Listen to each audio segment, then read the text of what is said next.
counseling happens at about a 300-400 level. Now here's what's interesting is that when I went through my master's program and I was working with PhD students and professors in the psychology department, I did my first paper on emotional intelligence, and I thought, this is so cutting edge and so cool, they're going to give me an A. That was the only class I got anything lower than an A in. They did not like it. They did not want me going there. The feedback was emotions are messy, you can't measure them, we don't research emotions, just leave them alone. Okay, so I go through an entire master's program, they never bring up emotions again. Isn't that amazing? And then they send me out to the world to go fix people. And that was what they had. They had cognitive approaches, they had, understanding pathology really well. So all that's happening really is just at this 300 level. Sometimes you'll get into a good counselor who has done some emotional work and who does take it there. And so in that case, you can get, a little higher frequency with the counseling. So, but that is the feedback I get from a lot of people. They'll go to counselors and counselors and counselors, and then they come to me and they're like, you're different. And I take that as a compliment. So I am different. I finally think I know why. All right. So counseling happens at this level. You're given, techniques and research and all that happens at this level. Well, then you have, and somebody who's down here, that's great. That's great. You can move, you can shift with that sometimes, Well, here's how mentoring works, is you take somebody who's done the work and traveled the path and gotten there. It's so simple. And then they teach other people how to do it. Isn't that amazing? So I'll tell you what this I realized what this reminds me of, and it's sponsoring. It's my experience in 26 years of recovery. My first 9 years that I was doing 12-step work and I was doing all that work, I was doing it alone because I looked out there and I couldn't see anybody who I wanted to follow. And in fact, I write in my book, I'm like, I was pickier about a sponsor than I ever was about my first husband, that was the reason I was there. So I could not pick one. And so for 9 years, I did it on my own. The 10th year, I knew that's what I had to do. So I got myself a sponsor, and like I said, I only did it for 10 years. Guess what? It was like that's all it took, because I needed a year with a sponsor, really having that model to say this is how you do it. And then I was good. And then I wrote, I spent the next 10 years writing my book and getting that message out to others and doing recovery that way. But that was so important. And so here's another thing I've learned about mentoring, is that you can take the process that someone's gone through in all this, and mine was, I tried so many different things and I went up and down and, but I'll just kind of describe my process more or less like that. There were a few things along the way, and I would actually draw I think I started about here.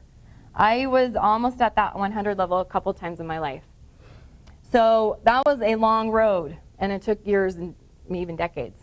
Well, along the way, I found some things that really, really worked. Like at this point, I tried this thing, like I said, sponsorship. That was a big one. EFT, Emotional Freedom Technique. I would not be here today if it wasn't for that.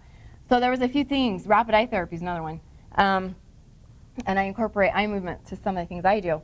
But there was a few things that I would say absolutely worked. Well, now, in my life experience, I can take that, and now I've got kind of a system that looks like this. Does that make sense? So I take all that experience, and this actually comes from Kirk Duncan, who is where I learned this, and it absolutely makes sense to me. So I take all that experience, I pull the pieces together that really, really worked that I would say I would keep no matter what. And now I have a program that's streamlined. And so I can share that with someone and simplify their process quite a bit because of what I've experienced. So, and I think we line up with people that we know, oh, they got it, they figured it out, they know this is the trick. And so, and it's amazing when I match up with a client like that and it's just, we just move, we just go places. That's what I've heard, that's the feedback I'm getting, is that I'll have someone come in who's been doing this, and they haven't ever moved. And so they finally find a process that works and they move. there's a few questions you've got to ask yourself. So I put those on the right. All right. Do you want to raise your frequency?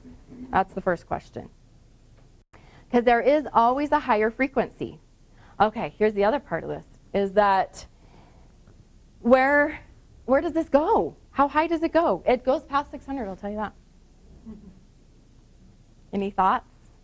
Is there like a top level? It's like that's as far as we can get? No.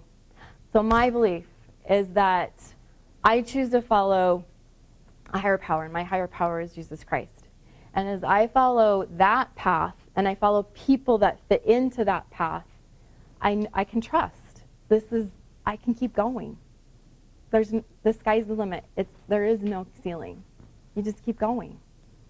And there's always somebody else, and that's been the most amazing thing, and that has been probably the strength of my faith, is to know that there's going to be somebody that'll come in and jump in there. So I have, there's the next one. All right. It's like rock climbing. I don't know. I've never done rock climbing. But anyway. So there's always a higher frequency. And as you get lined up with something that you know that that's the truth, then you keep moving. But we are anchored by our lowest frequency, right? Like I said, I don't know much about rock climbing. But if you don't move your foot, how far up the mountain can you get? Just as long as, so that's part of it, is reaching higher and higher. But you've also got to pull the bottom up, right? So the bottom's got to come up.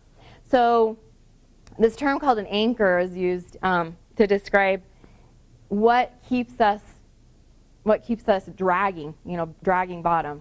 Just like a boat that's going through a river that has an anchor stuck to it. If you haven't heard anchors away, it's very good. That's the analogy used there. But you're not going to move very fast if you're anchored. So staying in those lower frequencies is like holding on to that anchor and having that weight dragging you. Shifting is like cutting that tie.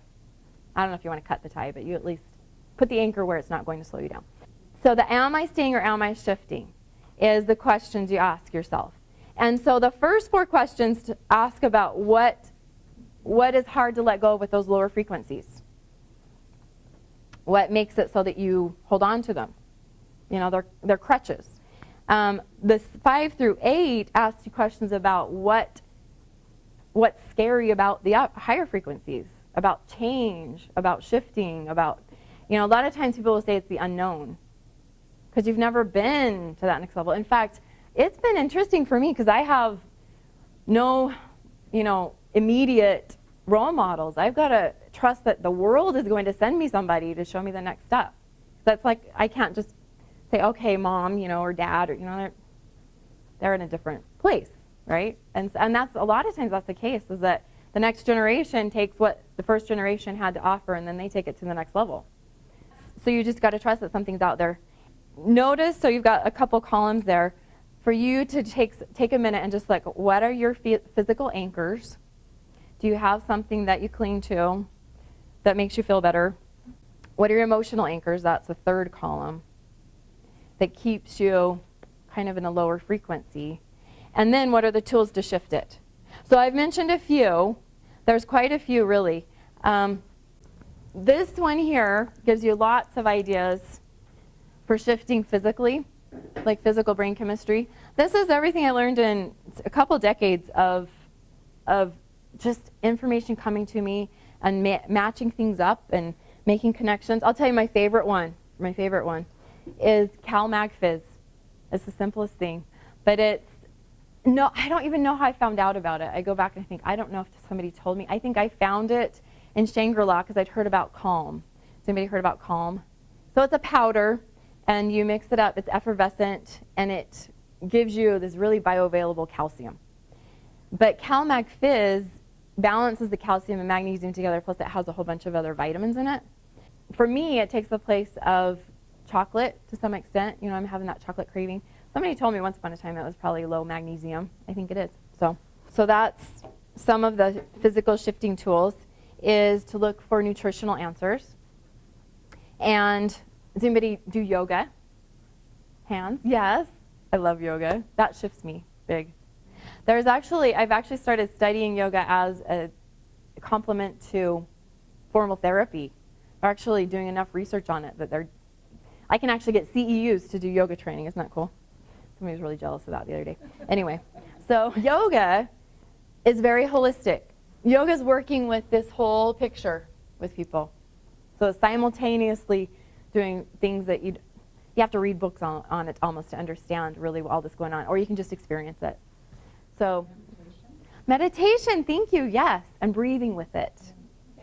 So one of the tricks I've learned with the meditation is that the trick is not to breathe in, but to breathe out. So you think, so let's all do this. Okay, do this. What does that do to your nervous system? Elevates it. Ah. Now do this. Ah. What does that do to your nervous system? Isn't that interesting? So it's actually breathing out that shifts your nervous system into the parasympathetic. Calms it down. And meditation's awesome because you can bring, I do this, the left and right hemispheres as I meditate, bring the fingertips together. And use that breathing out. Calm your mind. Definitely. That's like so much better than an anti-anxiety pill. Can't even tell you. All right. Any others? Favorites? Yes. Johnny Eden has a lot of tapping things. It works Tapping. on the meridians and gets the stress out of the energy in your body. Yes. I just did that with a teenager today. And her dad came in and she'd had an emotional release. And she's like, why are you crying? I'm like, this is normal. And I was educating him on how important it is to allow your child to cry. He just said, she's never done that before. So basically, tapping on those meridians had also facilitated that emotional release, and that was, I didn't know that was new. A lot of people cry, but for some people that's new. So that's what I find with EFT, which is another one of my favorite tools. Yeah. All right, and then emotional shifting, a lot of them, like we mentioned EFT, meditation, a lot of the things that we just mentioned, because they work holistically, are going to help with the emotional states too.